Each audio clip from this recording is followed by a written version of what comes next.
I sat in my father's oak-paneled office at Mitchell Financial Group, watching him sign over his life's work to my brother Michael. 30 years of client relationships, investment portfolios, and financial planning services, all going to the son who'd spent more time on golf courses than analyzing markets. It's just practical, Alexandra, Dad explained, not meeting my eyes. Michael has the right image for our clients. They expect a certain, traditional approach. Traditional meaning male.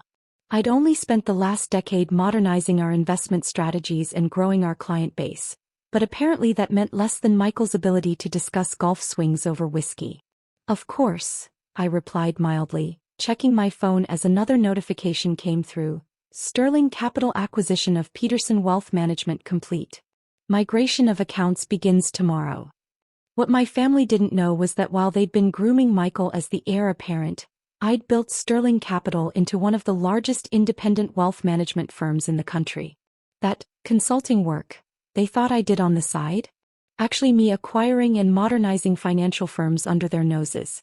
Don't worry, sis, Michael smirked, already sitting in Dad's chair. We'll keep you on to handle the smaller accounts. If he only knew that those smaller accounts I managed were worth more than Mitchell Financial's entire portfolio. Or that Sterling Capital had just acquired their biggest competitor. Thanks, Michael. Very generous. Mom patted my hand consolingly. Honey, you can always focus on your little consulting business. Not everyone is cut out for major wealth management. My phone buzzed again. My actual assistant, Sarah. Client notification emails ready for tomorrow. All major Mitchell Financial accounts will receive partnership announcements at 9 a.m. I should get back to work. I stood up, straightening my intentionally modest suit.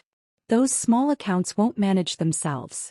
That's the spirit, Dad beamed, probably relieved I wasn't fighting the decision. Michael will take good care of the firm's legacy.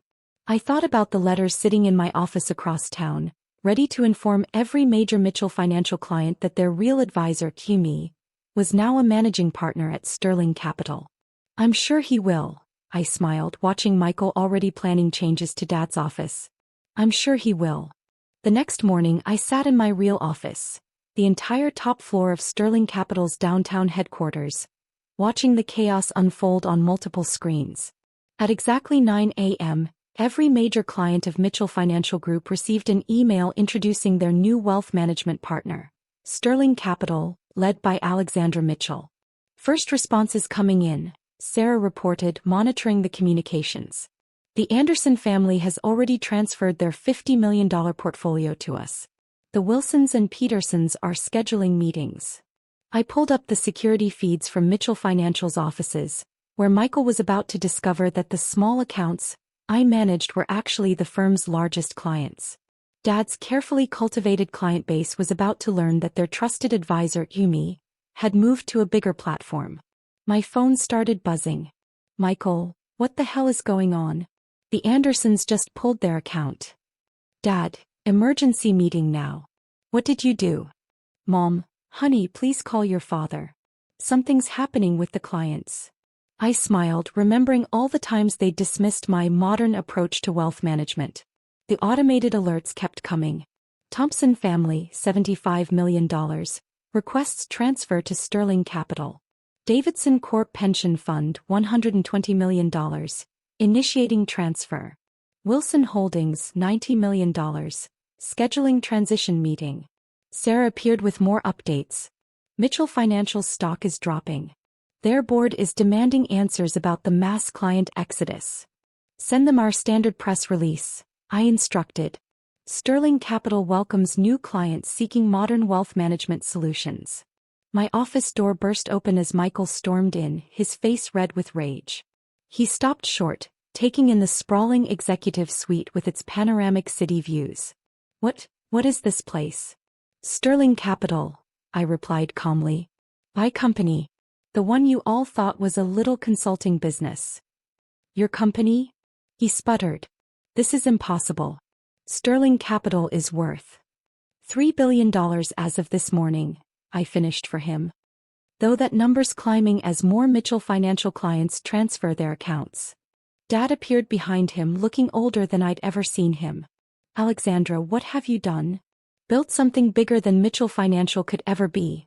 I gestured to the screens showing real-time portfolio management across global markets. While you were teaching Michael about golf club memberships, I was creating the future of wealth management. The clients, Michael started, were always mine. I cut him off. Those small accounts you so generously offered to let me keep? They represented 80% of Mitchell Financial's assets under management. And they're all following me to Sterling Capital. I pulled up the client transfer request streaming in. Turns out those traditional clients you thought needed a male advisor actually preferred competence over golf handicaps. You can't do this. Michael slammed his hands on my desk. Those are our family's clients. Actually, I slid a stack of papers across to him. They're my clients. Check their account agreements. Every major portfolio at Mitchell Financial has been personally managed by me for the past 5 years. They're just following their advisor to a better platform. Dad sank into one of my visitor chairs. Why didn't you tell us about Sterling Capital? Would you have listened? I asked quietly. Every time I suggested modernizing Mitchell Financial, you dismissed me. Every innovation I proposed was too risky. So I built my own firm instead. My phone buzzed again. Mom had arrived in the lobby. Send her up, I told Sarah. The merger announcement goes live in 10 minutes, Sarah reminded me. Should I proceed as planned? Merger. Dad's head snapped up. What merger? I turned one of my screens to show them the press release. Sterling Capital acquires Peterson Wealth Management, creates largest independent advisory firm in Northeast. Peterson was our biggest competitor, Michael whispered. I agreed. Now they're part of Sterling Capital. Just like Mitchell Financial will be, once your stock price drops low enough for a reasonable acquisition. You're going to buy us out? Dad's voice cracked. I'm going to save what's left of your legacy, I corrected. Mitchell Financial without its major clients isn't worth much. But as a subsidiary of Sterling Capital, focusing on smaller portfolios while we handle the major accounts? That could work. Mom walked in, freezing as she took in my executive suite. Alexandra, what is all this? This, I gestured around, is what you could have had at Mitchell Financial if you'd bothered to look past your outdated assumptions. Sterling Capital manages over $50 billion in assets. We have offices in 12 countries. That little consulting business you mocked? It was me building this. I pulled up more data on the screens. Every innovation you rejected at Mitchell Financial I implemented here. Digital portfolio management. We're industry leaders. Sustainable investing. Our ESG funds outperform the market by 40%. Client communication apps. We wrote the software that most firms now use. The Hamilton account, Michael said suddenly. They were about to sign with us. Already transferred to Sterling, I confirmed. Along with most of your pending deals. Turns out clients prefer working with the advisor who actually managed their money rather than the one who just inherited a title. Sarah appeared with more updates. Mitchell Financial's board is requesting an emergency meeting. Their stock has dropped 30% since the client transfers began. Your choice is simple, I told my family. Either sell Mitchell Financial to Sterling Capital now, while there's still value in the brand, or watch it collapse as more clients leave. Either way, I get what I want.